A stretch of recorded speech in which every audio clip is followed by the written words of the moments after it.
Just this idea that being an adult didn't have to mean obeying the sort of conventional rules of society, and that you could be anything and let your imagination run free. That aspect of Robert's kind of persona got me before the music did. In a lot of ways, as much as the music itself, that's what speaks to successive generations of Cure fans, just his way of being in the world, and that he symbolizes difference.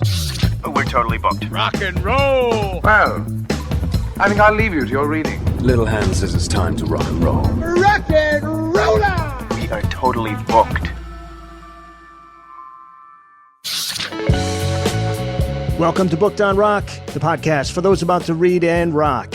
Online at bookedonrock.com. Find every episode there, along with links to listening platforms, exclusive videos, blogs, and the latest rock book releases.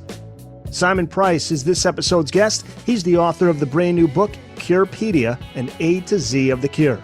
This is the complete biography of Robert Smith and The Cure. It chronicles the band's 40-plus year history with hundreds of entries in A to Z fashion. So let's get into the book and a great discussion of Cure past, present, and future with Simon Price.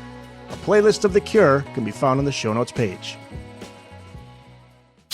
Simon, welcome to the podcast. Thank you for having me. In the foreword, you write, quote, "I've fallen in love with many, many bands and artists in my life as a music fan, but my love for The Cure, unlike some of them, has never wavered."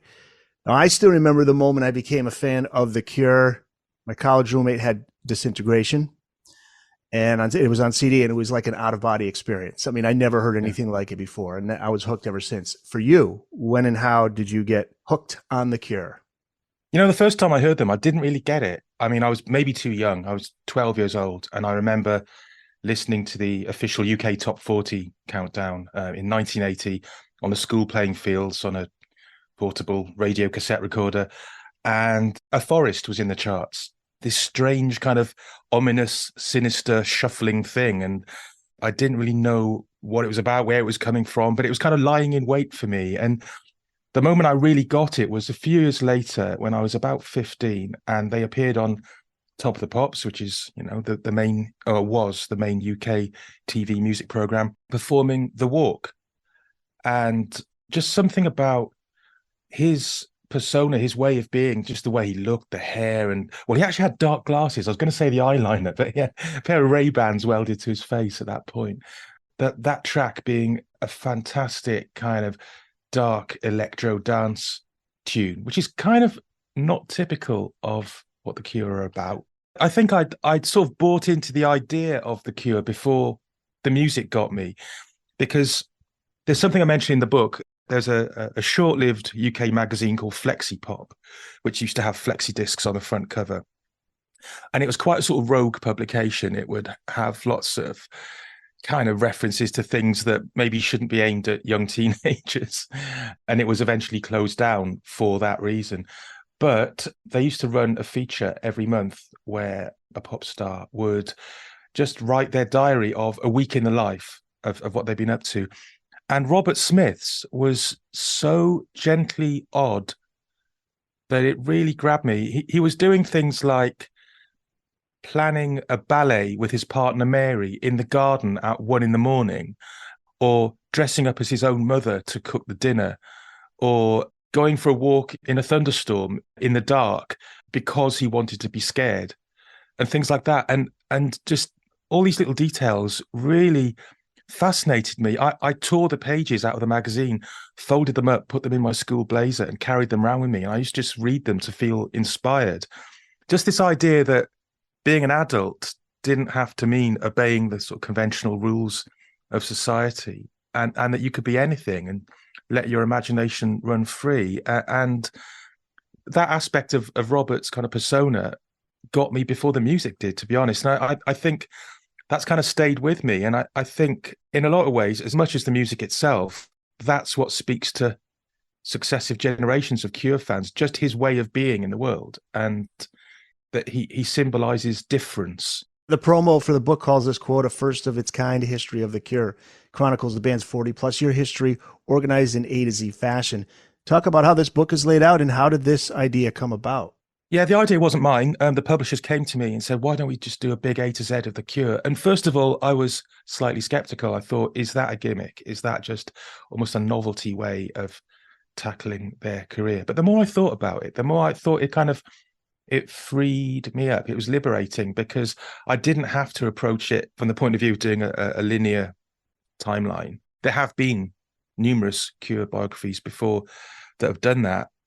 But this allowed me to cut across different eras and draw together little snippets of things that were thematic. So, for example, all the different times that the Cure have been influenced by literature, I've drawn that together into one entry, or their relation with things like religion or sex or alcohol, drugs, even sort of seemingly trivial things like hair, makeup, shoes, football, as in soccer. And some of these things turn out not to be so trivial after all. Seem to have sort of deep meaning to people, as well as having essays on every single, every album they ever made, every member of the band. I've also got those things, those essays that allowed me to kind of really think about the band and what they mean across the whole breadth of their career, rather than just, moment by moment. Well, you said it took you down some rabbit holes. What are Yeah. some of the more interesting rabbit holes that you disappeared down? Oh, just things like, they wrote a song about an asteroid crashing into Jupiter in the 90s. And I had to know, well, what about that asteroid? What was the significance of that? They recorded a video for the Caterpillar in the home of the Duke of Northumberland. So, well, who's he? What's his deal? They named an instrumental track after an obscure beach on the Shetland Islands, north of Scotland. And I had to find out, well, what's that place like? And to some extent, I found myself thinking, does this have to go in the book? Is that getting too far-fetched? Yeah. But I also had this weird feeling that the further I got out from the center of the core topic, which is the Cure and their music, the more interesting it got in a way. And it seemed to unlock things. It just, because they are such a culturally rich band that almost they hand you this box with a key, you open it, and all this stuff comes pouring out. They're one of those bands that are a kind of education. They're an alternative education. It's not necessarily the stuff you're going to learn at school, but so much sort of poetry and cult films feed into it, and other music, of course. His influences like Jimi Hendrix, David Bowie, sensational Alex Harvey band, and stuff like that. It's all in there, and the more you look, the more you see it. That's why the book is ridiculously long. It's 230,000 words. It's half the length of the Bible, 1/3 the length of the works of Shakespeare, longer than James Joyce's Ulysses and Game of Thrones, I found out. About the same length as Middlemarch, The Fountainhead, and Gravity's Rainbow. So I'm not saying size is everything. Size isn't everything, but yeah, it just in case anybody thinks this is a sort of superficial A to Z skim through the Cure's career, it's not. I've gone deep. Yeah. What's cool too, though, is you can go to, just if you have a song in mind or a topic in mind or something, anything Cure related, you can flip to that page. You don't necessarily have to go from page one right until the very end. But Robert, it's got a nice little ribbon here. It does have the ribbon. Maybe that's the UK edition. I'm not sure if that's in the American edition. But yeah, I didn't expect people to read it sequentially from start to finish. I expect people to sort of leap around, and topics which are referenced elsewhere in the book are highlighted in bold. So they almost act as kind of hyperlinks to make people jump back and forth between different sections of the book. That was the hope, anyway. Robert Smith is fascinating to me because there's mystery surrounding him.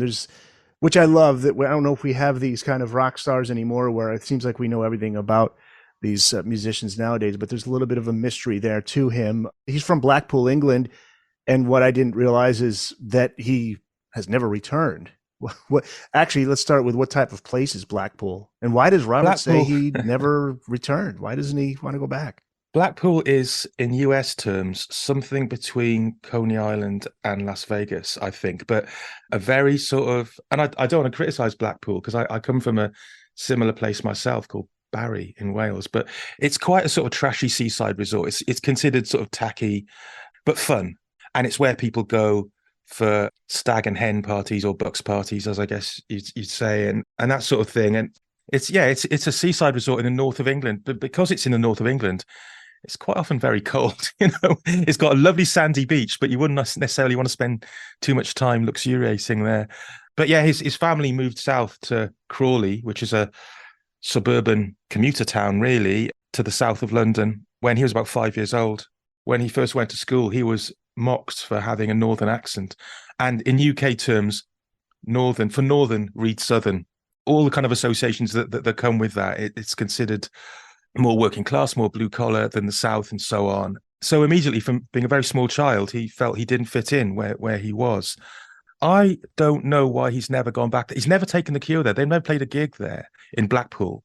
He has said that he has these sort of halcyon memories, these idyllic memories of his earliest moments sitting on the beach in Blackpool. And maybe that's too perfect to ruin by going back and seeing what it's really like.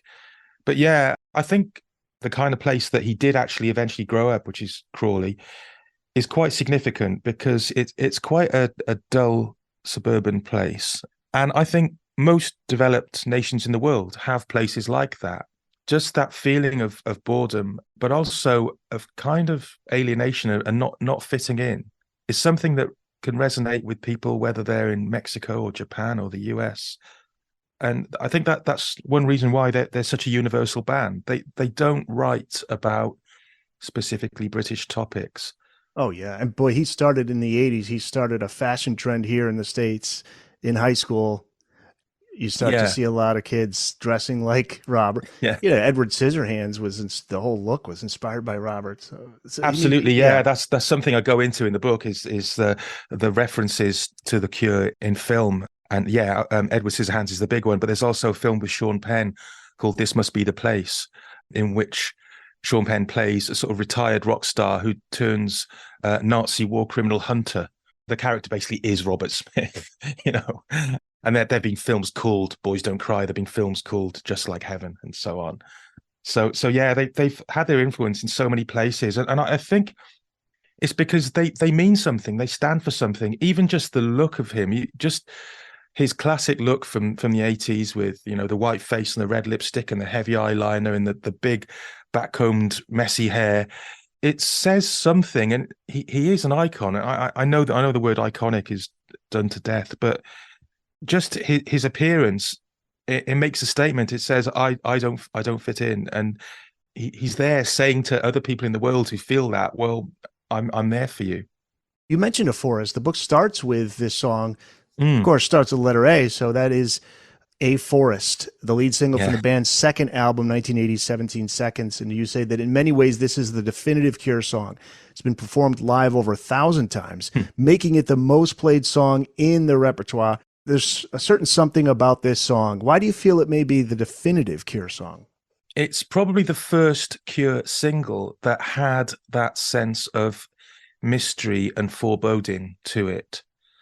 And it brings in all the kind of cultural associations that we have with forests, and I've gone into this in the book, talking about everything from Brothers Grimm folk tales to Shakespeare's Macbeth, and even mentioned the Sopranos at one point, and horror, things like the Evil Dead and so on. Forests, just the word unlocks so many associations, and a lot of them are to do with fear and running towards your fears, as he does in the song. So I think yeah, it's a really important song. And I did cheat slightly by having it at the start of the book, because a lot of people say it should be under F for forest, but I decided for my purposes that the indefinite article counts because I wanted to start with that song. So yeah. Well played. Yeah. Yeah, the Cure sound, it's so unique, that extended atmospheric instrumental opening, the hypnotic bass lines, the guitar chords that just ride gently over the beat. Not necessarily what we're hearing on that first album, Boys Don't Cry. How does that Cure sound develop? Was it Robert's doing? Because I know Lowell Tolhurst probably plays a role in that. I don't know, but was it a collaborative, organic thing, or was that Robert's vision? So the album that you're referring to, Boys Don't Cry, in the UK, they had an album called Three Imaginary Boys, and that put together with some other tracks formed their first American release, Boys Don't Cry.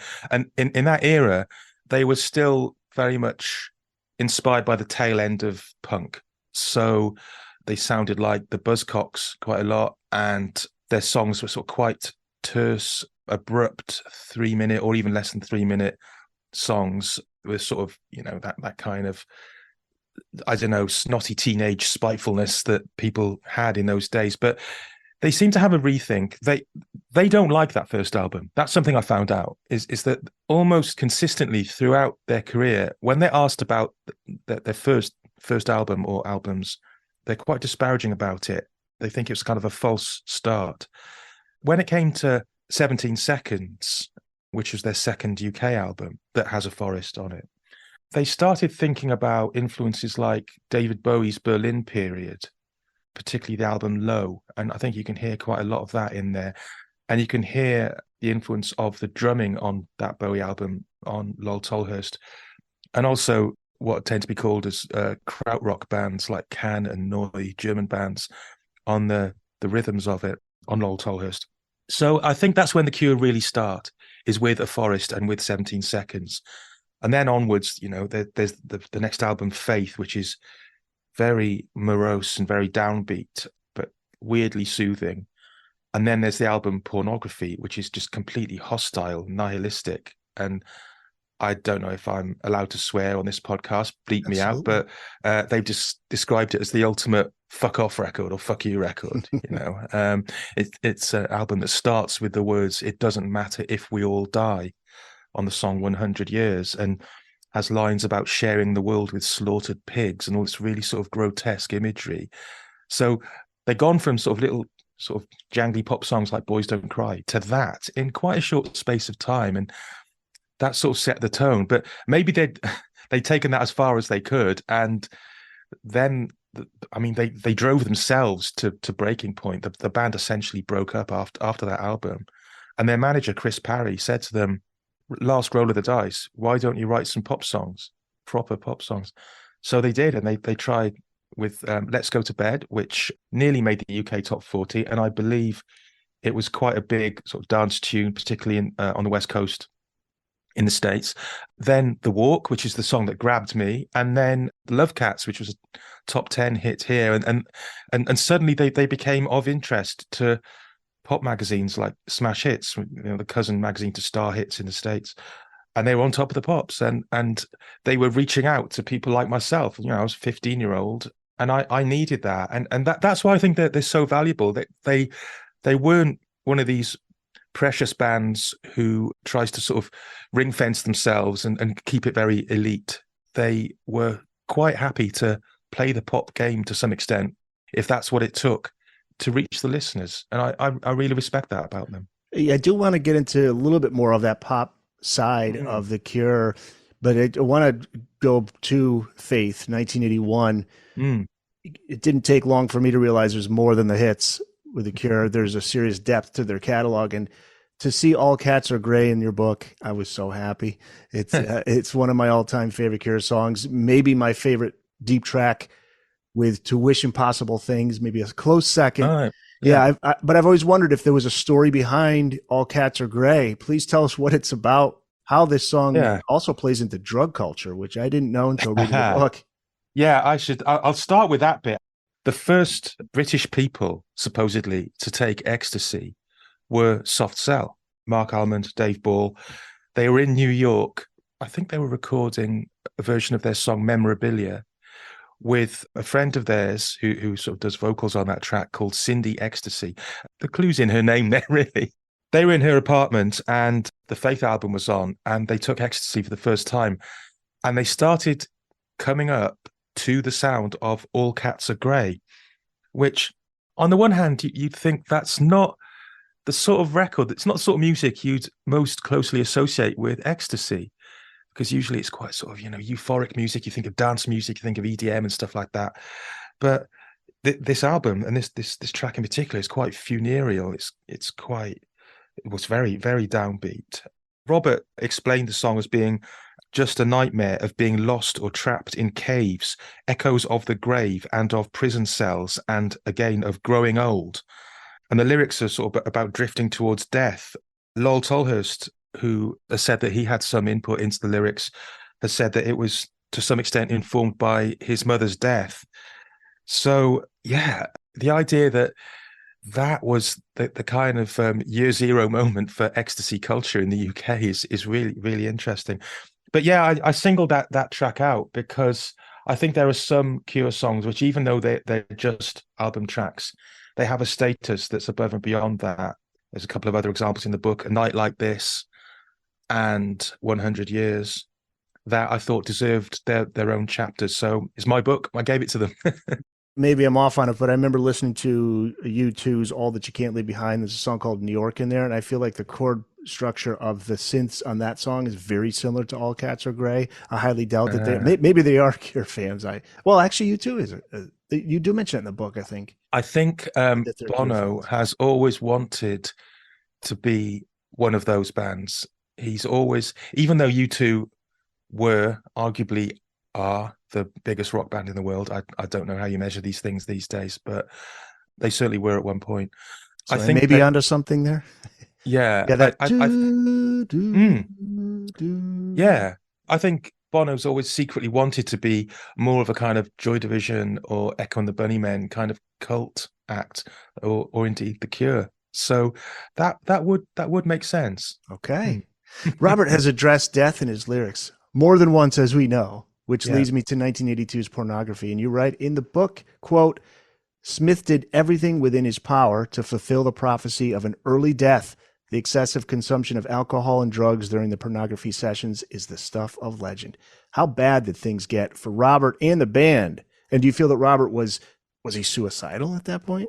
I don't know if I'd seriously say that he was suicidal, in that I don't think there was any sort of intention behind it, but there was certainly just a drive towards oblivion, which is something that a lot of young men experience, but it all seemed a bit heightened in the Cure's case. So Simon Gallup as well, and Noel Tolhurst, all three of them drink, drugs, and just sort of extreme behavior. There were a lot of fights, a lot of arguments between band members, particularly on the subsequent tour.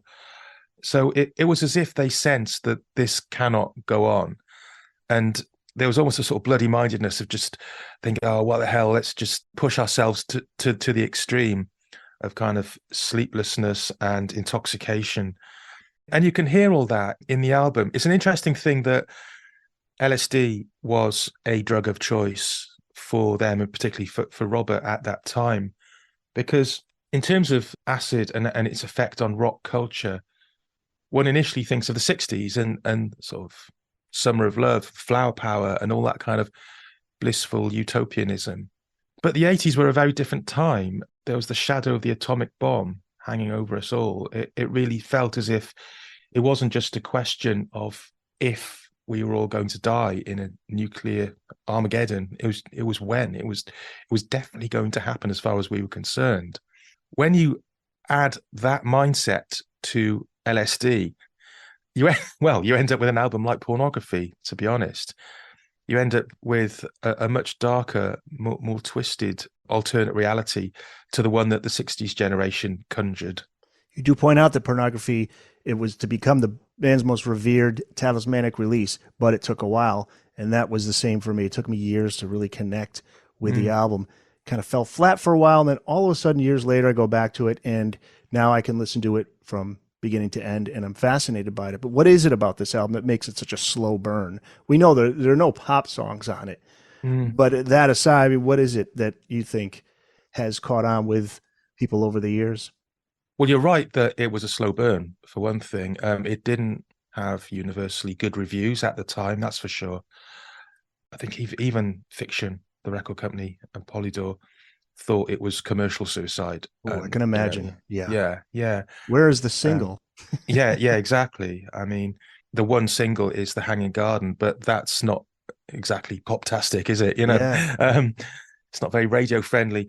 Yeah, I mean, I can remember when The Cure really broke through, and the Greatest Hits album, Standing on a Beach as it's known in the UK, and Staring at the Sea, I think, in the US, came out. You do that thing of, okay, the hits are on here. It's got In Between Days. It's got Close to Me. It's got Boys Don't Cry.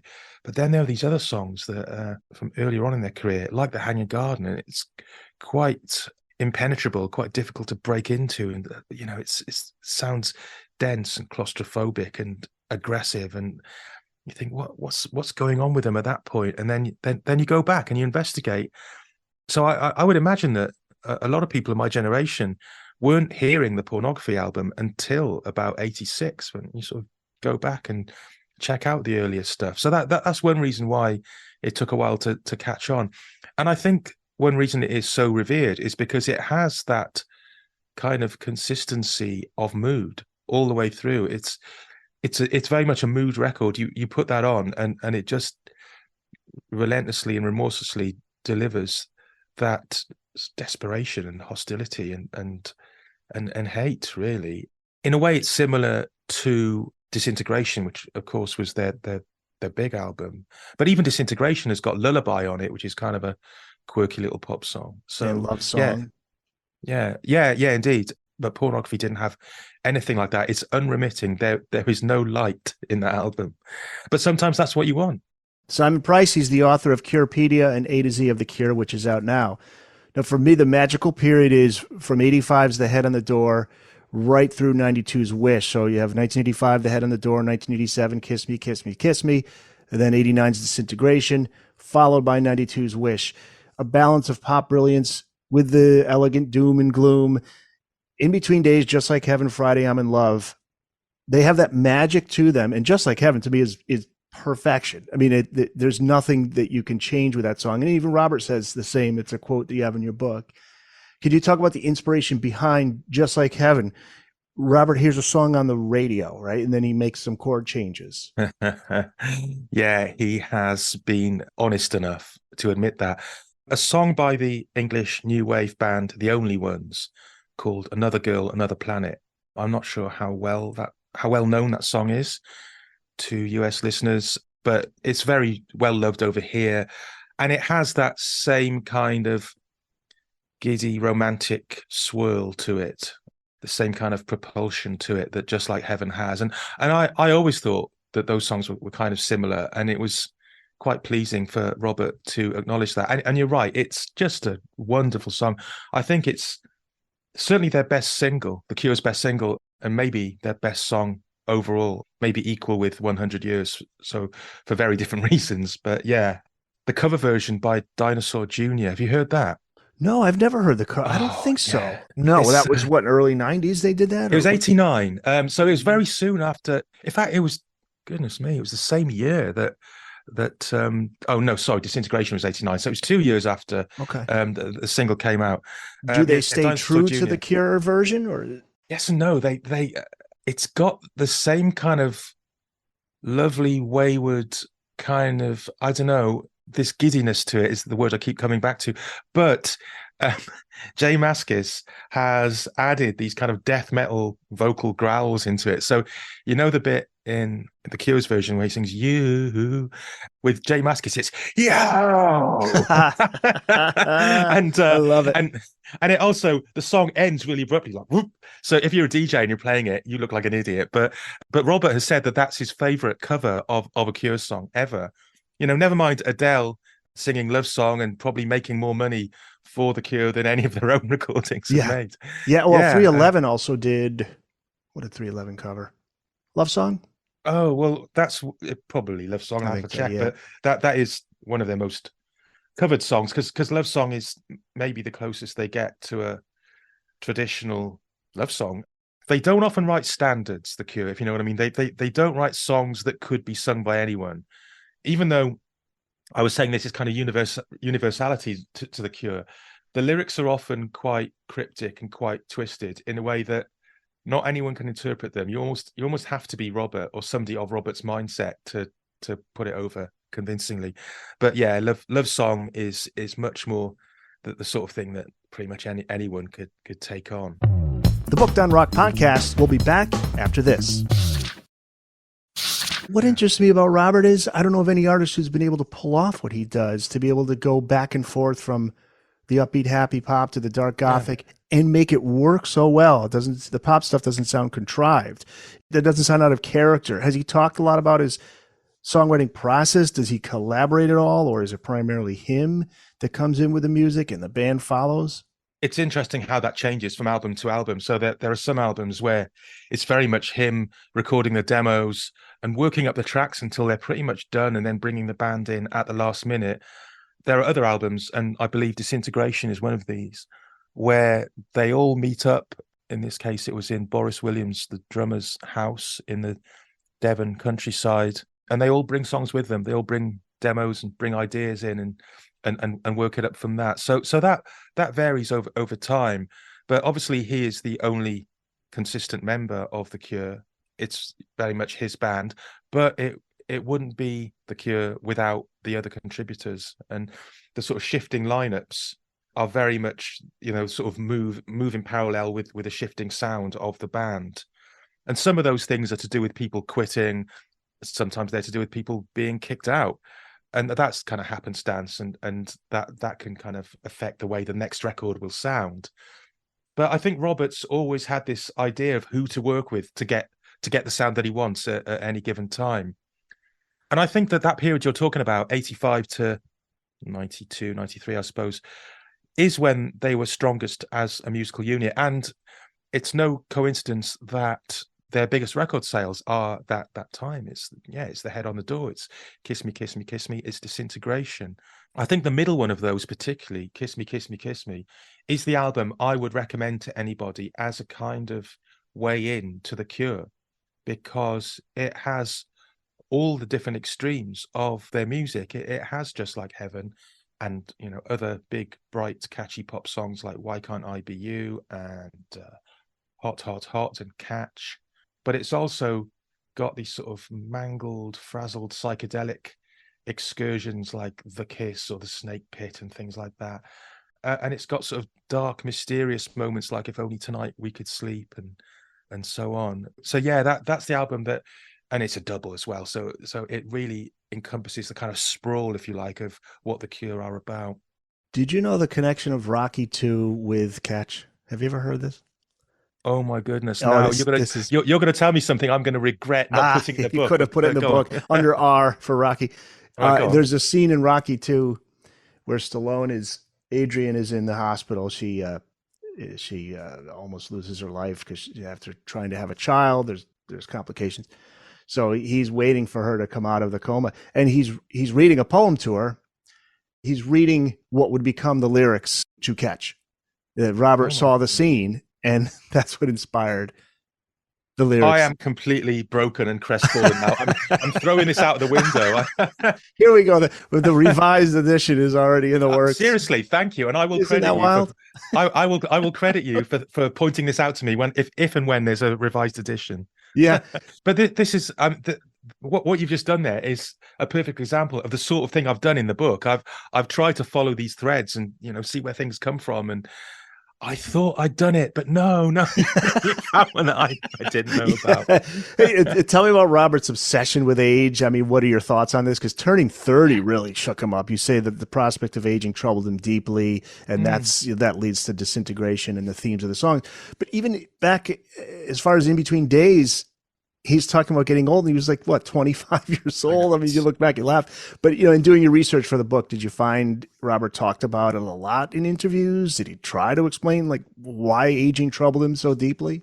Yeah, he did seem to have this morbid fascination with these, all they are is numerical landmarks, really. Even turning 20, like leaving their teens, I think there was a sense then, oh, well, it's all over, really. But certainly, yeah, turning 30, it was something that was overshadowing his thinking when it came to writing Disintegration. And yeah, it seems absolutely ridiculous, doesn't it? When you look back and think, I mean, I don't know how old you are, but I'm significantly older than 30, let me tell you that. Yeah, same here. And you think 30 is like you're a kid still. And certainly, during that MTV era, of course, I mean, he still looks young. He looked amazing. Young enough to be on these videos. It wasn't like there was any concern there. It's just that a lot of it was in his mind. Although I do remember turning 30, and that was kind of a freaky time. Like, oh boy, wow, time has flown. Yeah. But there's something with him, though, because it's in his lyrics quite often. But I suppose, in a way, that fits with the rest of his personality in that I don't know if overthinks is the right word, but he feels things too deeply. And most of us might just sort of be slightly sad about leaving our 20s and sort of shrug it off. But for Robert, it's this giant existential crisis. And he had it again 10 years later. And the album Blood Flowers comes out of that, really. Yeah. So 39, there's a song called 39 on that. Yeah, it is strange because of all the professions you could go into, being a rock star does allow you this kind of, if not immortality, then a certain sort of Peter Pan quality that you stay young or young presenting for as long as you feel that you want to. Yeah. There was an interesting point in the book, and I can't remember which song it was, but there was one song where for the first time he refers to himself as a man, not a boy, because he did sort of sing about himself as a boy quite late on, into his 30s. So there was that thing of wanting to remain youthful and to be this kind of young, youthful creature in the world. So the harsh reality of the calendar telling you that you're not that maybe hurt, maybe stung a little bit. So many songs from Disintegration I could ask you about. I'll just pick one. Pictures of You. You do right. Quote, as is so often the case with The Cure, there are competing narratives regarding this song's origin. Some candid, some mischievous, made up by Robert because he gets bored in interviews. What are the stories he's told? And do we know what it's really about?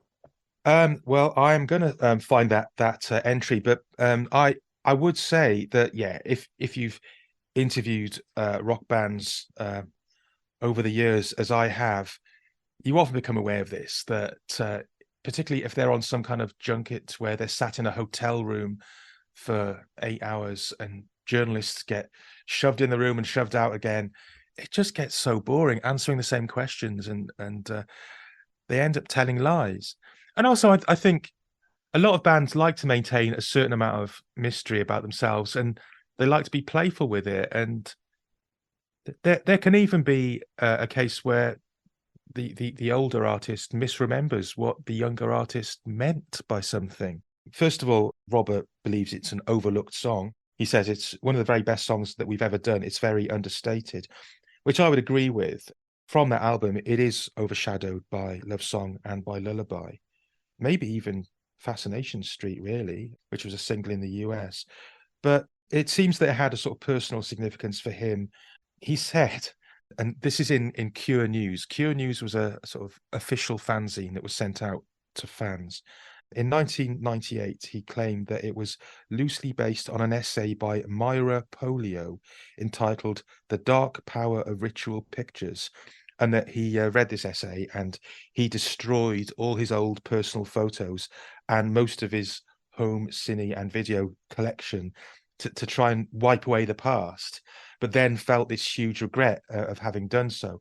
I am very skeptical about this story because, first of all, there is no essay of that name that I could find anywhere. And also, Myra Polio is an anagram of Mary Poole, his wife. Oh, wow. Yes. His high school sweetheart. Yeah. So there we go. And there was a version he told Rolling Stone as well. And this is a bit more well documented, so there does seem to be some truth in this, that during the Disintegration sessions in the studio, it was a residential studio in an old sort of manor house in England, there was a fire in Robert's room, and it destroyed supposedly a lot of his possessions, including photos. And when he sifted through the wreckage, he found a wallet which had photos of Mary in it, and this sent his mind spinning into this nostalgic reverie which you hear in the lyrics. So who knows what's true, but I think maybe of those two stories, I buy the fire story a little bit more. The 90s is an interesting period for The Cure because I remember hearing Mint Car in 1996 on the radio, and I thought, here we go again, another hit song, another hit album from The Cure, but it was the lowest selling album in 12 years.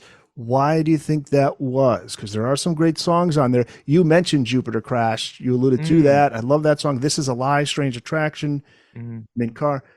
I have my thoughts on it because I think the first single was the 13th? From Wild Mood Swings, the first single, well, at least Wikipedia, if we can believe that, the 13th was the first single, which is an odd choice for it. Did that, because the 13th didn't do so well, that was... I don't know, how would you describe that song, but it's not to me a pop single, but then they followed with Mint Car, which I thought they should have led with, but maybe it was too late. By that time, people lost interest. What are your thoughts on that idea of, I don't want to say the failure of the album, it still did well, but obviously the lowest selling album in 12 years, not good. Why do you think that was? I think you're right that Mint Car is a more obvious pop song, but I think there are a number of factors at play here. The band was starting to fall apart somewhat, and the album was recorded with several different drummers. This was one of the albums where it often was just Robert and the producer and whoever they could get in to play the parts on the day. So it's not a cohesive piece, we could say that. But I think the world had changed as well. I think, okay, this is sometimes a little bit overstated, but in the UK there was the effect of Britpop, that alternative rock had moved on from the last time the Cure were relevant, which I guess we'd say was 92, 93, the Wish campaign. 3 years in pop is a long time, and yeah, they've been away, they've been absent, and in the meantime, bands like Blur and Oasis and Suede and Pulp were the ones taking everyone's attention, and the Cure hadn't yet reached their sort of status as legends. They were just seen as kind of yesterday's thing. And in the US, I suppose grunge would have been the equivalent of that. But yeah, alternative rock meant something different now. Yeah, they were in that period, maybe that waiting period to become legends. Then Yeah. you get to that point too, where you become, now they call it the legacy act. But I remember that late 90s, early 2000s, suddenly all these young artists were just saluting the Cure, and even MTV, I think, had the word icons. They had, what was the show called, Icons or something, and they all gave tribute to Robert, who was at the show. And yeah, I see what you're saying. Marilyn Manson presented that, didn't he? And right. there were all sorts of people, like I think Nine Inch Nails, Trent Reznor, acknowledging the Cure's influence. And Robert has spoken about this, that there was this period in the early 2000s where he started to realize that there were bands coming through who didn't care that the Cure had been uncool for a while, because they had maybe grown up on Kiss Me, Kiss Me, Kiss Me, Disintegration. So you get bands like Interpol and the Yeah Yeah Yeahs, and probably emo bands as well, My Chemical Romance, Fall Out Boy, who are really obviously, to me, and sometimes openly acknowledged, being Cure influenced. So yeah, I think a lot of bands find that you just got to wait your time, and your time will come back around again. Yeah, the 13th, by the way, I'm looking here at a quote from Robert that said fans have a love-hate relationship with that song, which has that Latin feel to it. I have to say I'm on the hate side of it, and I don't enjoy saying that. It fell flat for me. Did you like that song? Do you like that song? I like the fact that they were brave enough to experiment with Latin music, but it probably wasn't the right thing at the right time. If they'd done that in, I don't know, 87, they might have got away with it. It might have been a big hit. I always say, like, whether I like a song or not, even if I hate it, I always say every artist should just do what they feel they want to do. Yeah. I always respect that.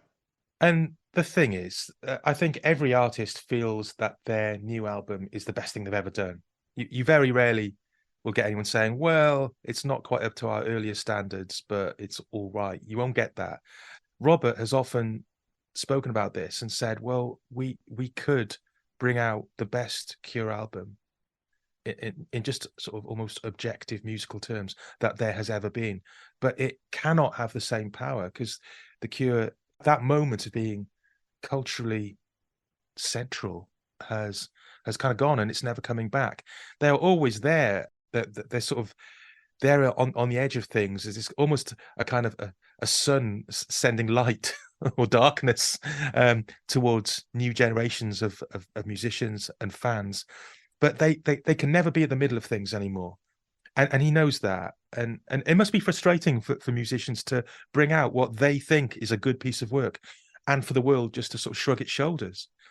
I don't think that would happen this time, though. I think their legendary status is now such that if and when they do bring out a new album, it will be well received, and it will be much listened to. But there were definitely sort of 2 or 3 albums where people are like, The Cure, or whatever. The Booked on Rock podcast will be back after this.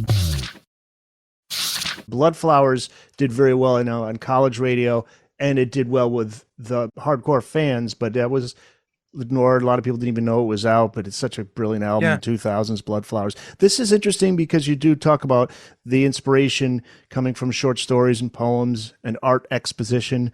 Talk about that. Bloodflowers coming from First World War poetry, and I delved into this a little bit to try and ascertain which First World War poem it was. But it is a kind of long-running trope of war poetry, the idea of flowers with blood dripping from them, something beautiful and something horrific, juxtaposed like that on a battlefield.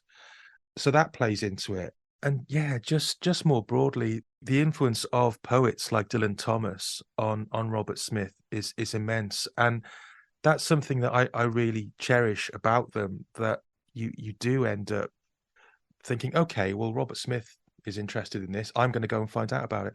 It's the same way that bands like the Smiths operated. So if I knew at the time that Morrissey was a fan of Oscar Wilde, I would read the entire works of Oscar Wilde.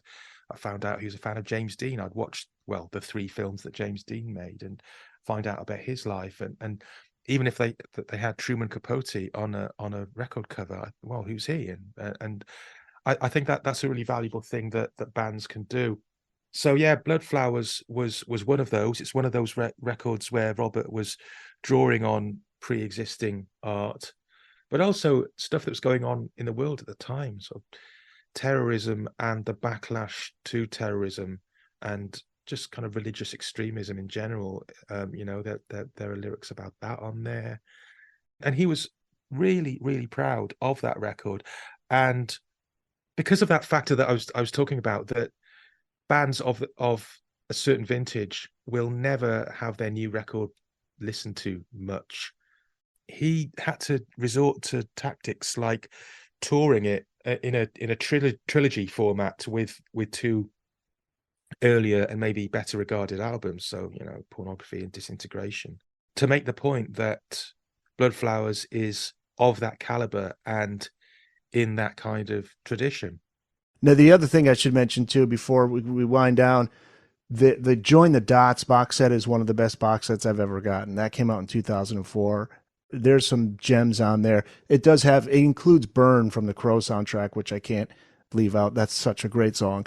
Yeah. But it made me realize how much more there was to the Wish sessions, which Robert said he wanted it to be a double album, one side all the happy upbeat, the other side all the downbeat, but the record label said no to it. And if you listen to the songs from those sessions, you're like, wow, this could have been easily put on the record in a single.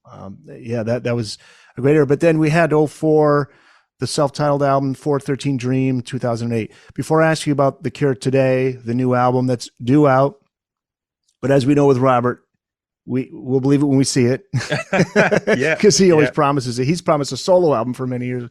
I want to ask you the many lineup changes in The Cure, which you did mention quickly. Simon Gallup has been with Robert the most. My fellow Gemini, the bassist Simon Gallup, he dropped out for a few years in the early 80s, but he's been there pretty much throughout. A quick search online says a total of 13 members, including Robert over the years, close to 25 different lineups.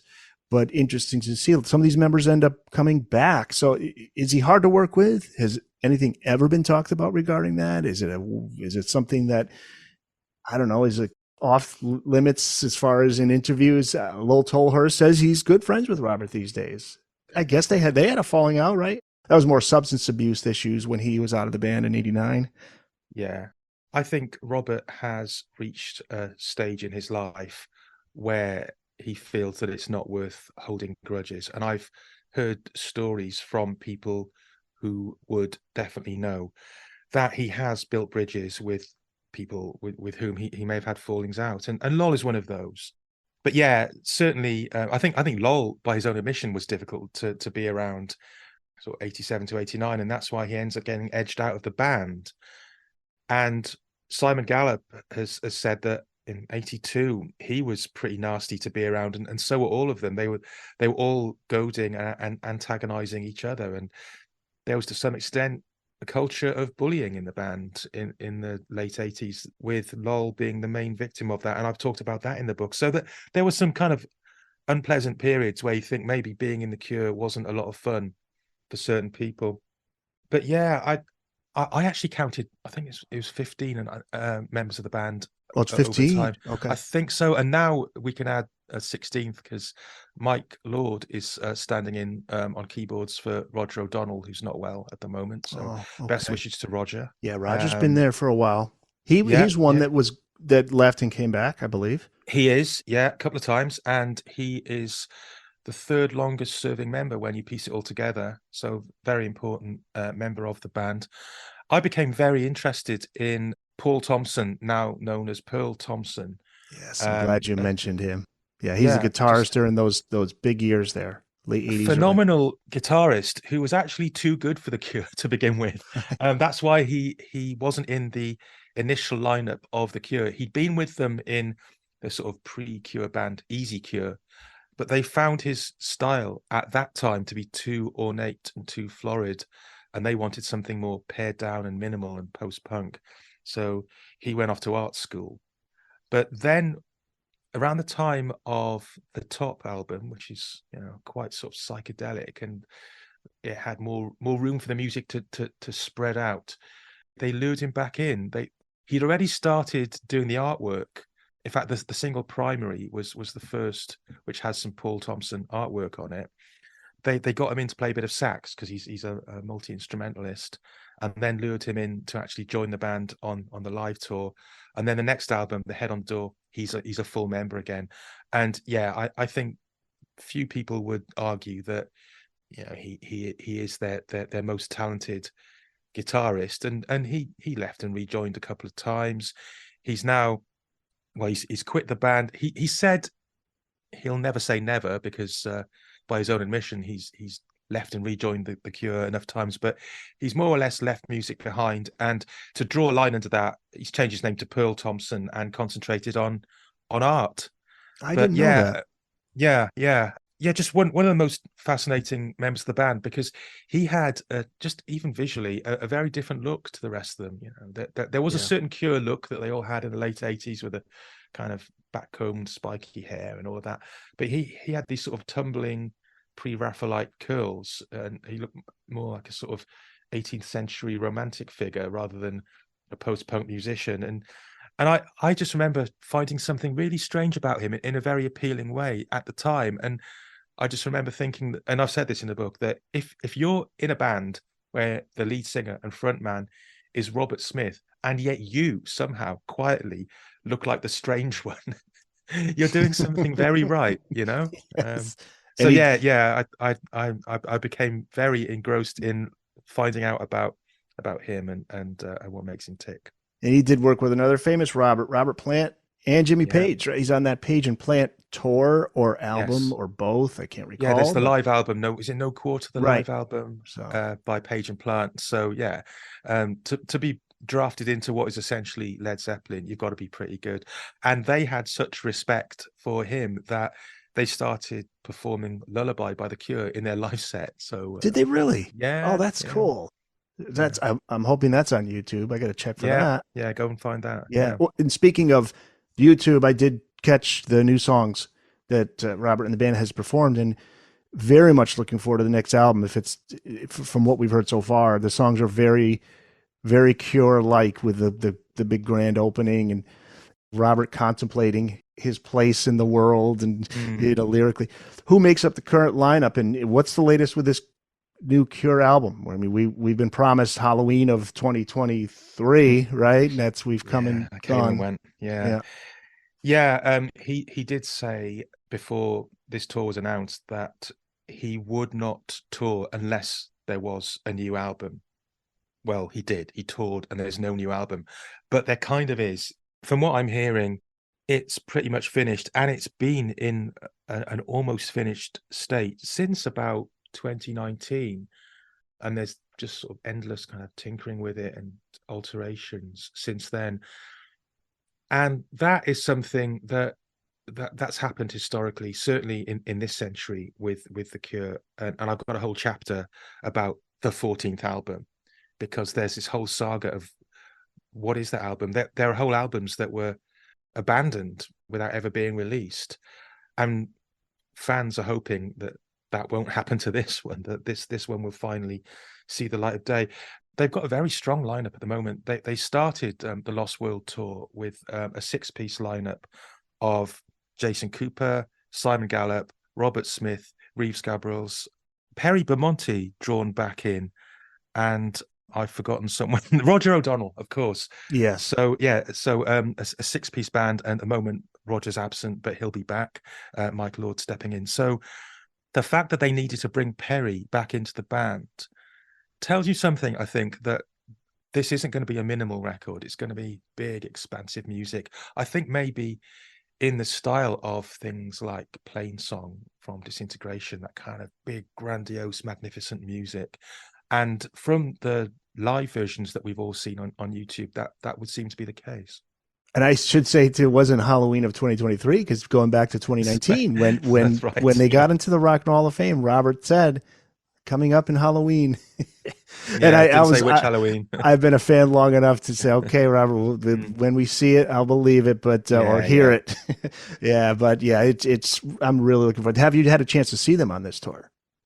No, actually, I was so up against the deadline to finish the book that I had to just sit at home and not go up to London to see them. But I've been keeping a close eye on the set lists and on live footage of it, definitely. And I think there'll be more shows next year.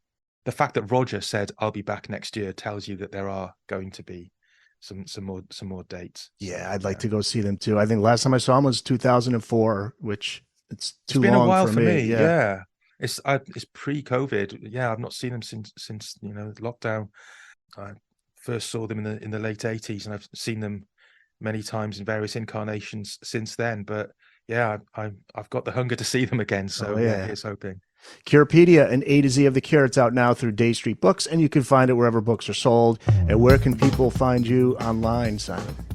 I am Simon_Price01 on Instagram, Twitter, most other social media. So yeah, follow me. Why not? I'll put the links in the show notes page. Simon, thank you very much. Always love talking The Cure. Really enjoyed it. Thanks for having me.